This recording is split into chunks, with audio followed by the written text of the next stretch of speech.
तस्मै श्री गुरुवे नमः। नमो ओम विष्णुपादाय कृष्णप्रेष्ठाय भूतले श्रीमते जयपताका स्वामिनीति नामिने नमाचार्य पदाय निताई कृपा प्रदायिने गौरकथा धामदाय नगर ग्राम तारिणे नमो ओम विष्णुपादाय कृष्णप्रेष्ठाय भूतले श्रीमते भक्ति वेदांत स्वामिनीति नामिने नमस्ते सरस्वती देवे गौरवाणी प्रचारिणे निर्विशेष शून्यवादी पाश्चात्य देशतारिणे वाञ्छा कल्पतरुभ्यश्च कृपा सिन्धुभ्यो च पतितानां पावनेभ्यो वैष्णवेभ्यो नमो नमः। जय श्री कृष्ण चैतन्य प्रभु नित्यानंद श्री अद्वैत गदाधर शिवासादि गौर भक्तवृंद। हरे कृष्णा कृष्ण कृष्ण हरे हरे, हरे Ram Ram Ram Hare Hare. itu nama purushottam manas palasito. Itu situ.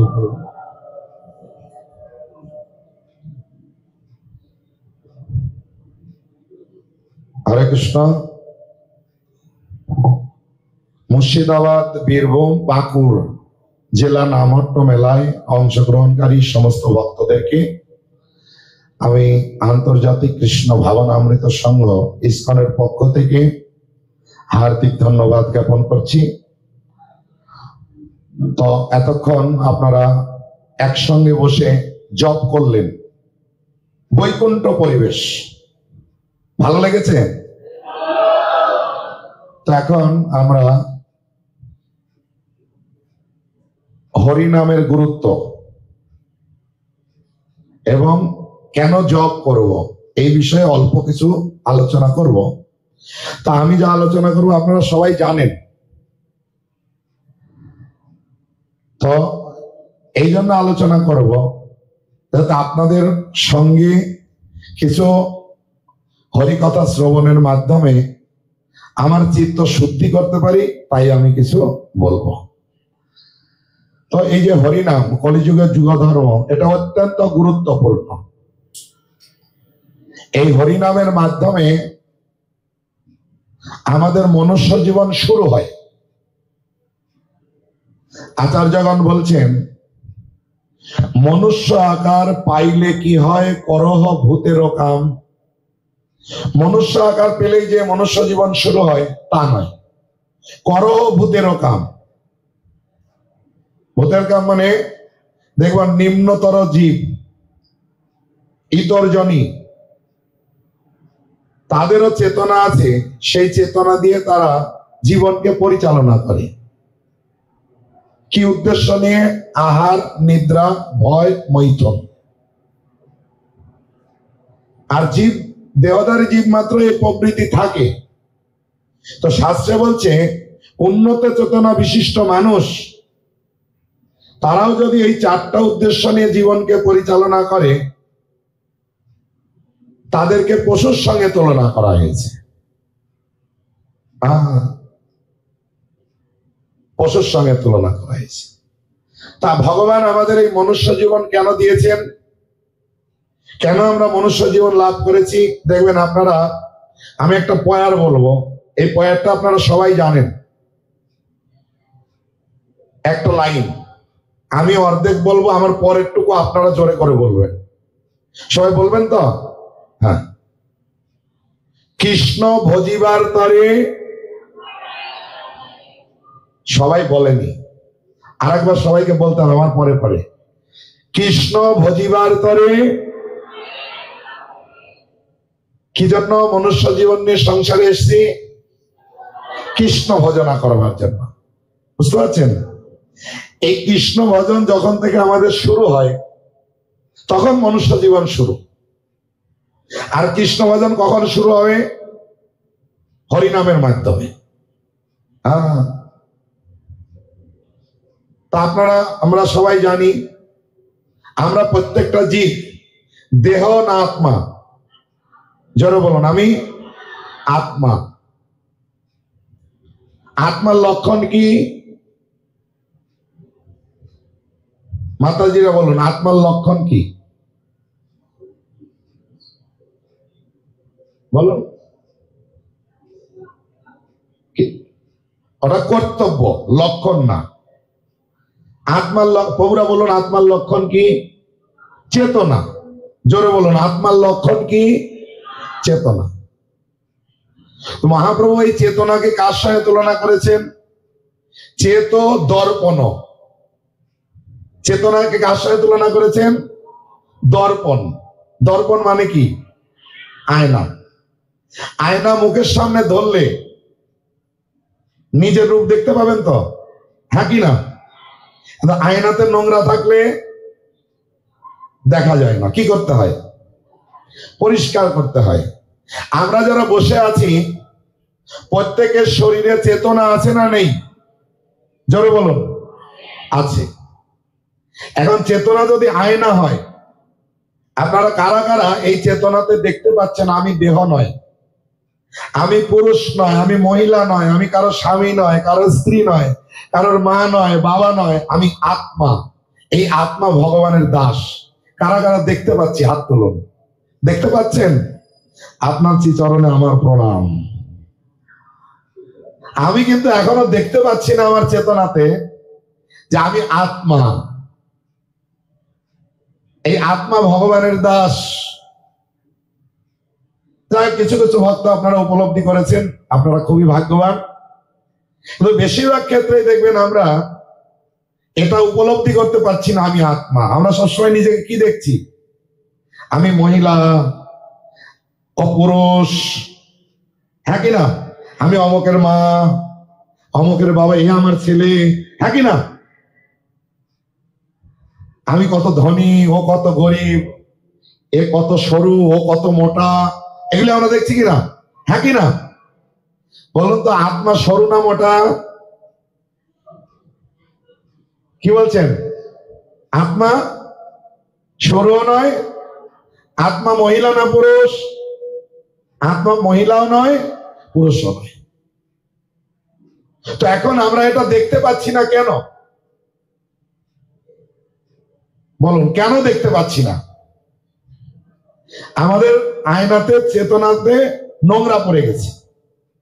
কি করতে হবে? নিজের স্বরূপ দেখতে গেলে জোরে বলুন মার্জন করতে হবে। এখন আমাদের গায়ে নোংরা পড়লে সাবান কষা দিয়ে মাজি, হ্যাঁ কি না? হৃদয়ের নোংরা কি দিয়ে মাজবো? হরে কৃষ্ণা কৃষ্ণ কৃষ্ণ হরে হরে, হরে রাম রাম রাম হরে হরে। এই হরিনামের মাধ্যমে চেতনা মার্জন হবে। তখন আমরা স্বরূপ উপলব্ধি করতে পারবো আমি আত্মা, আমার কর্তব্য হচ্ছে কৃষ্ণের সেবা করা। তাহলে এই তখন মনুষ্য জীবন শুরু হলো। যখন কৃষ্ণ ভক্তি শুরু করব তখন মনুষ্য জীবন শুরু হলো। যে জন্য ভগবান মনুষ্য জীবন দিয়েছেন, শুরু হলো। তাহলে মনে থাকবে আমাদের মনুষ্য জীবন শুরু কি দিয়ে? জোরে বলুন হরিনাম দিয়ে। জোরে বলুন কি দিয়ে? হরে কৃষ্ণ কৃষ্ণ কৃষ্ণ হরে হরে, হরে রাম রাম রাম হরে হরে। কারা কারা হরিনাম দীক্ষা পেয়েছেন? হাত তুলুন। ও ইসকন থেকে হরিনাম দীক্ষা কারা কারা পেয়েছেন? হাত তুলুন। অনেক ভক্ত রয়েছেন। আপনারা যখন হরিনাম দীক্ষা প্রশ্ন উত্তর দিয়েছিলেন, 20টা প্রশ্ন উত্তর, ওখানে একটা প্রশ্ন ছিল 20 নম্বর প্রশ্ন, জীবনের অন্তিম লক্ষ্য কি? কৃষ্ণ প্রেম লাভ করা। তো বলুন কৃষ্ণ প্রেম কোথায় আছে? গোলকেরও প্রেমধন হরিনাম সংকীর্তন। হরিনাম সংকীর্তনে কৃষ্ণ প্রেম, সেই গোলকের প্রেম ধন আছে। তাহলে এই কৃষ্ণ প্রেম কিভাবে লাভ করব? হরিনামের মাধ্যমে। তাহলে জীবনের শুরু কি দিয়ে? জোরে বলুন হরিনাম দিয়ে। আর জীবনের অন্তিম লক্ষ্য যে পৌঁছাবো কি দিয়ে? হরিনামের গুরুত্ব বুঝতে পেরেছেন? হরিনাম জীবনের শুরু আর জীবনের শেষও হরিনাম। তো মহাপ্রভুর একজন পার্শ্বদ ছিলেন তপন মিশ্র।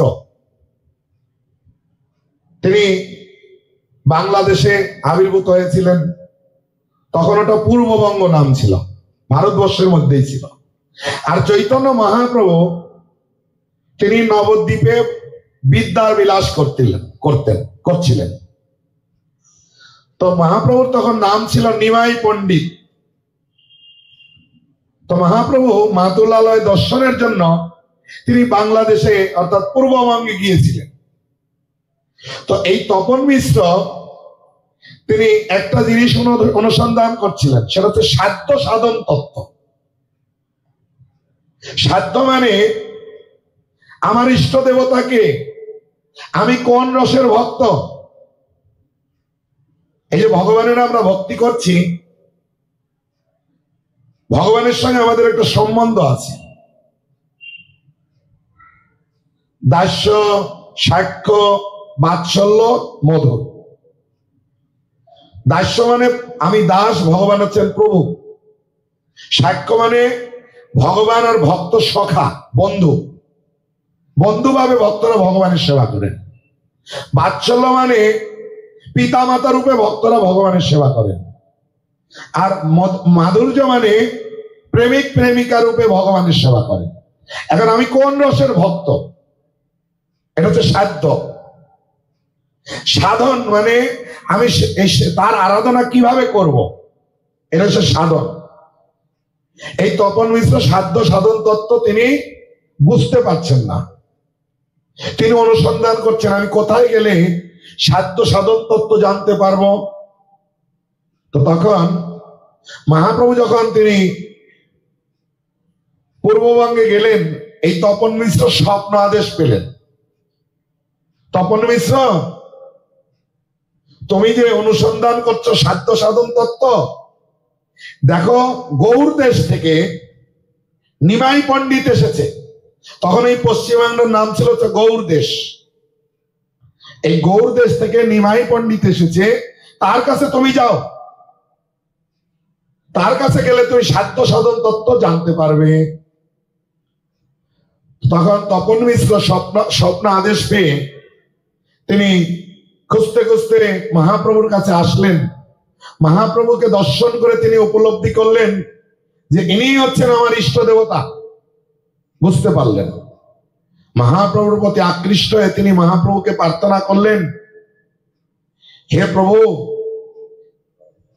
আমি সাধ্য সাধন তত্ত্ব বুঝতে পারছি না, কৃপা করে আপনি আমাকে সাধ্য সাধন তত্ত্ব জানান।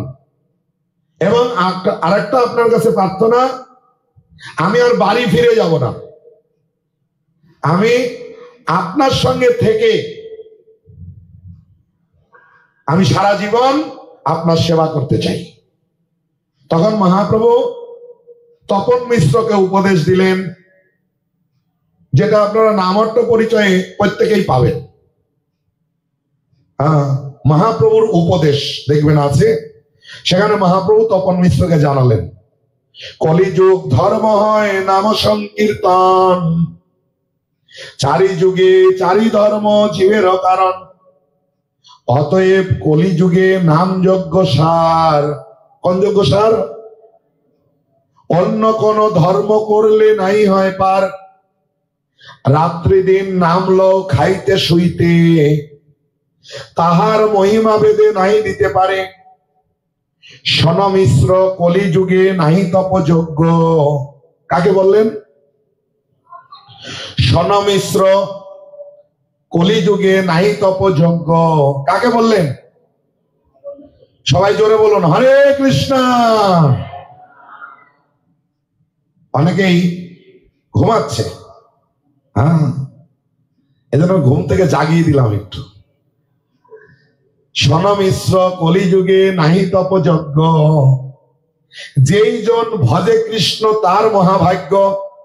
যে কৃষ্ণ ভজনা করে তিনি কি? মহাভাগ্যবান। দেখবেন আপনার ছেলে লেখাপড়া করতে করতে চাকরি পেয়ে গেল, আপনাকে লোকেরা এসে বলবে আপনি খুব ভাগ্যবান। তাই বলবে কিনা? ভাগ্যবান বলবে। কিন্তু মহাভাগ্যবান কি বলবে? যে আপনি মহাভাগ্যবান না। কে মহাভাগ্যবান? যেই জন কৃষ্ণ ভজে তার মহাভাগ্য। অতএব গৃহে তুমি কৃষ্ণ ভজ গিয়া। কোথায়? তপন মিশ্র কি চেয়েছিলেন?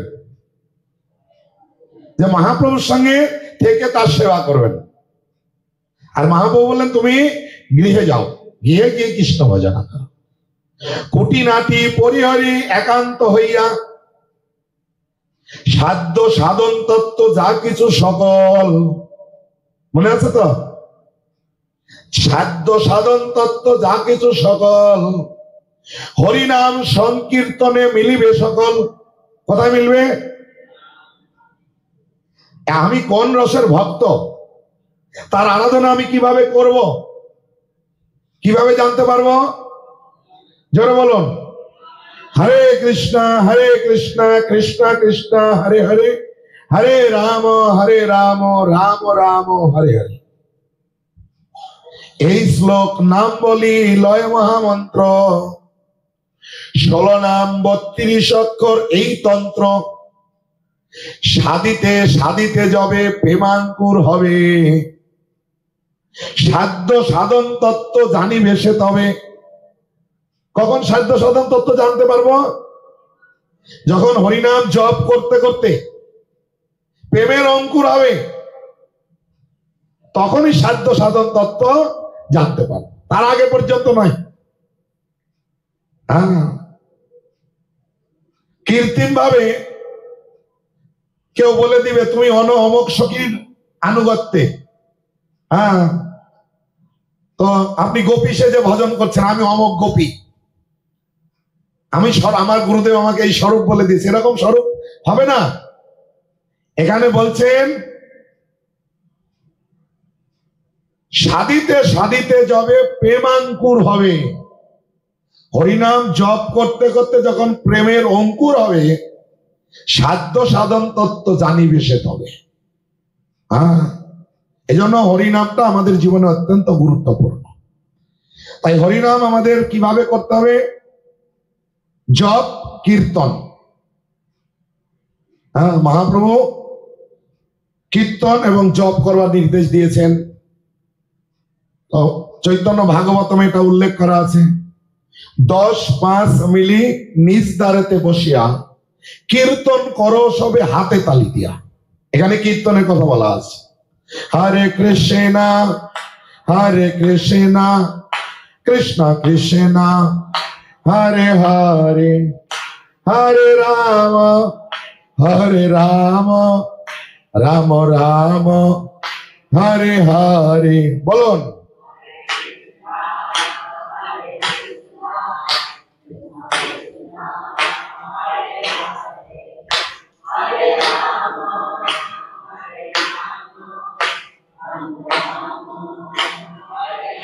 ধন্যবাদ।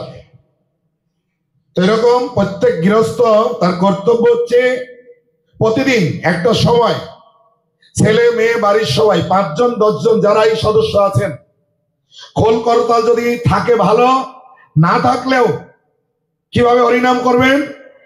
হাত তালি দিয়ে, হাত তালি দিয়ে। আর জপ, যেটা বৃন্দাবন দাস ঠাকুর উল্লেখ করলেন, আপনে সবারে প্রভু করে উপদেশ। মহাপ্রভু নিজে সবাইকে উপদেশ দিলেন, কৃষ্ণ নাম মহামন্ত্র শোনো হরিষে। হরিষে মানে আনন্দিত হয়ে শোনো। হরে কৃষ্ণ কৃষ্ণ কৃষ্ণ হরে হরে, হরে রাম রাম রাম হরে হরে। প্রভু বলে কহিলাম এই মহামন্ত্র, ইহা জপ। কি করতে বললেন? জপ করতে বললেন। গিয়া সবে করিয়া নির্বন্ধ, নির্বন্ধ মানে সংখ্যা রেখে জপ করতে বললেন।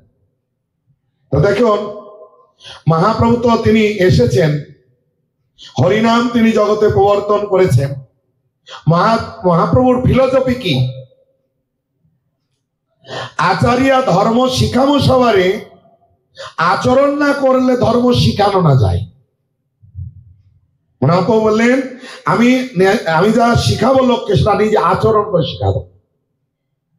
তো মহাপ্রভু এখানে কিসের শিক্ষা দিলেন? জপ করার। তো মহাপ্রভু নিজেও তিনি প্রতিদিন জপ করতেন। এটা চৈতন্য চরিতামৃতে উল্লেখ করা আছে। তুলসী দেখে প্রভু করেন সংখ্যা নাম, প্রতিদিন সংখ্যা নাম জপ করতেন। আমরা দেখতে পাই মহাপ্রভুর শিষ্যবর্গের অন্যতম হরিদাস ঠাকুর প্রতিদিন তিনি 3 লক্ষ অর্থাৎ সংখ্যা রেখে জপ করতেন। স্বর্গস্বামীগণ তাদের অষ্টকমে বর্ণনা করা আছে, সংখ্যা পূর্বক নাম গান নতিভি, তারা প্রতিদিন নাম গান করতেন সংখ্যা পূর্বক। এই জন্য মালাতে, জপমালাতে জপ করাটা খুব গুরুত্বপূর্ণ। আর এই জপমালা জপের গুরুত্ব কি? আমাদের মন খুব চঞ্চল, মনটা খুব চঞ্চল, যেটা অর্জুন কৃষ্ণকে বললেন। ভগবান শ্রীকৃষ্ণকে অর্জুন বলছেন, হে কৃষ্ণ, আপনি তো যোগ অনুশীলনের কথা বলছেন, আমার মন চঞ্চল, চঞ্চল এই মন কৃষ্ণ, আমার মন চঞ্চল। কিরকম চঞ্চল? প্রমতি বায়ুবী বলবৎ দৃঢ়, বায়ুর চেয়ে বলশালী। বায়ুকে নিগ্রহ করা যায়, কে মনকে নিগ্রহ করা যায় না। তো ভগবান কৃষ্ণ তিনি আবার তার সাপোর্টে বললেন, মন চঞ্চল, এতে কোনো সন্দেহ নেই, কোনো সন্দেহ নেই। তা এই চঞ্চল মনকে বশীভূত করতে গেলে কি করতে হবে? অভ্যাস যোগ যুক্তে না, অভ্যাস। সেই অভ্যাসটা কি? সেই কৃষ্ণ কলিযুগে চৈতন্য মহাপ্রভু রূপে এসে তিনি সেই অভ্যাসটা দেখালেন। এই জপমালা হরিনাম জপের মাধ্যমে অভ্যাস করতে করতে মনটা স্থির হবে। জপমালায় জপ করতে হবে। অনেকে ভাবেন, আমাদের ভক্তরা তো এটা ভাবেন না, কিন্তু বাইরের লোক যখন বলা হয় আপনি একটু জপ করুন, অনেকে বলে আমি জপ করি, তো বলে না। কিভাবে করেন? মনে মনে সব সময় জপ করি। এবার মালাতে জপ করতে হয় নাকি? আসলে মন চঞ্চল, মনে মনে জপ হয় না। দেখবেন আমরা যখন মনে মনে জপ করতে যাব, 2-1 হরিনাম করতে পারবো, যেহেতু মনটা বিষয়ের দিকে ধাবিত, এই মনটা বিষয়ের দিকে চলে যাবে। ধরুন আমি মনে মনে হরিনাম করছি, হরে কৃষ্ণ কৃষ্ণ কৃষ্ণ হরে হরে, হরে রাম রাম রাম হরে হরে, হরে কৃষ্ণ গরুটা কোথায় গেল? মনটা কোথায় চলে যাবে? দেখবেন এইরকম এক একটা দিকে ধাবিত হবে। আর সারাদিনের মধ্যে আমরা মনকে হরিনামে ফিরিয়ে আনতে পারবো না। জোরে বলুন, হরে কৃষ্ণ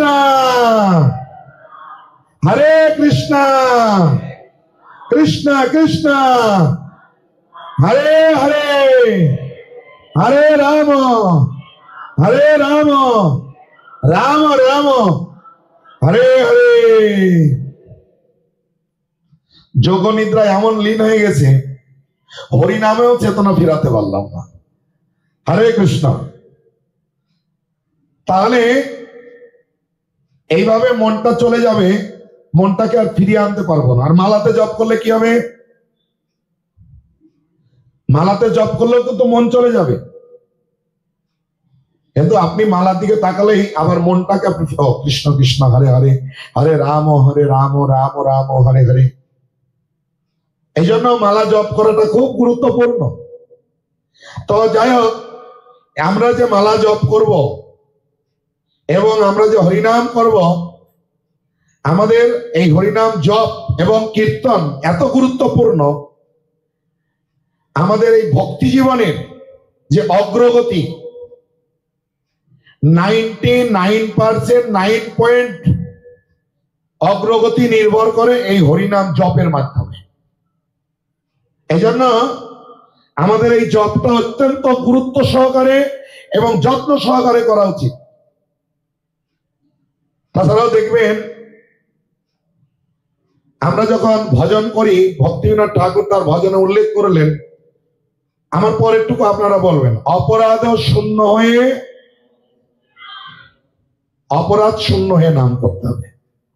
এখন আমি যে জপ করছি, হরিনাম করছি, এই হরিনাম বা জপে আমার অপরাধ আছে কিনা কি করে বুঝবো? এটা বোঝা প্রয়োজন কিনা? হ্যাঁ, তা হরিনামে আমার অপরাধ আছে কিনা, আমি শুদ্ধ নাম জপ করতে পারছি কি করে বুঝবো? যদি আমার জপ করতে করতে আমার মন অন্যদিকে চলে যাচ্ছে, অমনোযোগী নাম, তাহলে বুঝতে হবে আমাদের অপরাধ যুক্ত নাম হচ্ছে। সবাই বুঝতে পারলেন? যদি জপ করতে করতে আমার মন অন্যদিকে চলে যাচ্ছে বা জপে মন বসছে না, কি বুঝবো?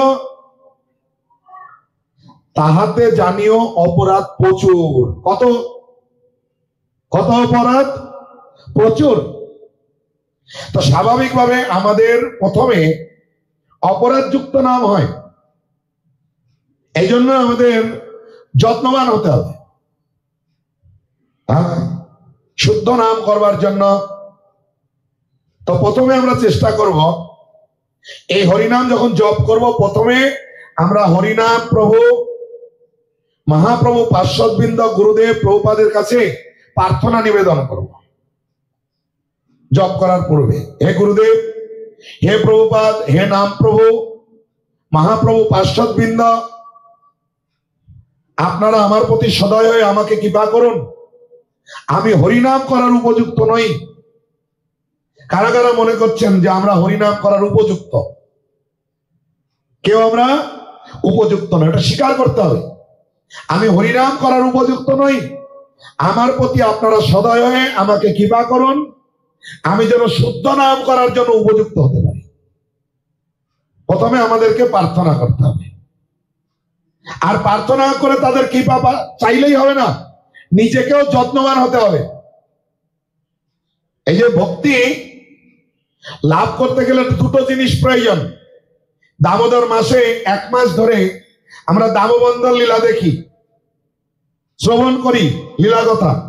যশোদা মা কৃষ্ণকে বন্ধন করতে যাচ্ছেন, যতবার দড়ি রজ্জু দড়ি বেঁধে বেঁধে বন্ধন করতে যাচ্ছেন, কি দেখা গেল? কত ছোট, 2 আঙ্গুল ছোট। কেন? এখানে ভগবান কৃষ্ণ তিনি ইঙ্গিত দিচ্ছেন যে ভক্তি লাভ করতে গেলে দুটো জিনিস প্রয়োজন। তাই আমাদের আচার্যগণ বলছেন এই দুটো জিনিস হচ্ছে নিজের চেষ্টা এবং ভগবানের কৃপা। তো অনেকে আছেন কৃপার উপর নির্ভরশীল, নিজের চেষ্টা করবে না। আবার অনেকে আছে নিজে অনেক চেষ্টা করবে কিন্তু ভগবানের কৃপার উপর নির্ভরশীল নয়। তো এই 2 ধরনের কোন ব্যক্তি ভক্তি লাভ করতে পারবেন না। তাই আমাদের কর্তব্য কি? বলুন, কি কর্তব্য? ভগবানের কৃপা প্রার্থনা করব, নিজেকেও চেষ্টা করতে হবে। এখন নিজের চেষ্টা কি করে করব? না, প্রত্যেকেই আমরা চেষ্টা করব তুলসী সামনে রেখে তুলসী দর্শন করে করে জপ করা। একটু আগে আমরা বললাম মহাপ্রভু কিভাবে জপ করতেন, তুলসী দেখে দেখে জপ করতেন। আর সেই সঙ্গে প্রত্যেকটা শব্দ স্পষ্ট উচ্চারণ হবে যাতে নিজের কানে নিজে শুনতে পাই, এবং শব্দের উপরে ধ্যান দিয়ে জপ করতে হবে। হরে কৃষ্ণ কৃষ্ণ কৃষ্ণ হরে হরে, হরে রাম রাম রাম হরে হরে। জোরে বলুন, হরে কৃষ্ণ কৃষ্ণ কৃষ্ণ হরে হরে, হরে রাম রাম রাম হরে হরে। এরকম স্পষ্ট উচ্চারণ করে শব্দের প্রতি ধ্যান দিয়ে জপ করতে হবে। আর প্রভুপাদ বলছেন আমাদের জপ যত ভালো হবে আমাদের জীবনের সমস্ত কিছু সমাধান হবে। সবকিছু সমাধান হবে। আপনার বাধা বিপত্তি, জাগতিক যে সমস্ত দুঃখ কষ্ট, এগুলি আসলেও আপনাকে প্রভাবিত করতে পারবে না, আমাদেরকে প্রভাবিত করতে পারবে না। এগুলি থেকে আমরা, তাই আমাদের বিভিন্ন বাধা বিপত্তি বা বিভিন্ন রকম দুঃখ কষ্ট, আমি প্রভাবিত হচ্ছি মানে ভালো জপ হচ্ছে না, হরিনাম ভালো হচ্ছে না। হরিনাম জপ যখন আমাদের ভালো হবে তখন এগুলি থেকে আমাদের আপনা আপনি আমরা মুক্ত হয়ে যাব। সেই জন্য আমাদের অত্যন্ত ভালোভাবে জপ করা প্রত্যেকেরই কর্তব্য। একটা মন্ত্র শিখাই আপনাদেরকে, সবাই আমার পরে পরে আমি যা বলবো সেটা বলবেন। ভালো ভক্ত মানে কি বললেন না তো? সবাইকে বলতে হবে, সবাইকে। ভালো ভক্ত মানে ভালো জপ। আরেকবার আপনারা জোরে জোরে বলুন। তাহলে ভালো ভক্ত হতে চাইলে কি করতে হবে? ভালো করে জপ করতে হবে। আরেকবার বলুন, আরেকবার বলুন। হরে কৃষ্ণ। এখানেই থাক। এখন আমার 7টা পর্যন্ত টাইম ছিল, 7টা 7 বেজে গেছে। এখন বৈষ্ণব বন্দনা হবে, তার মধ্যেই আমাদের ভক্তি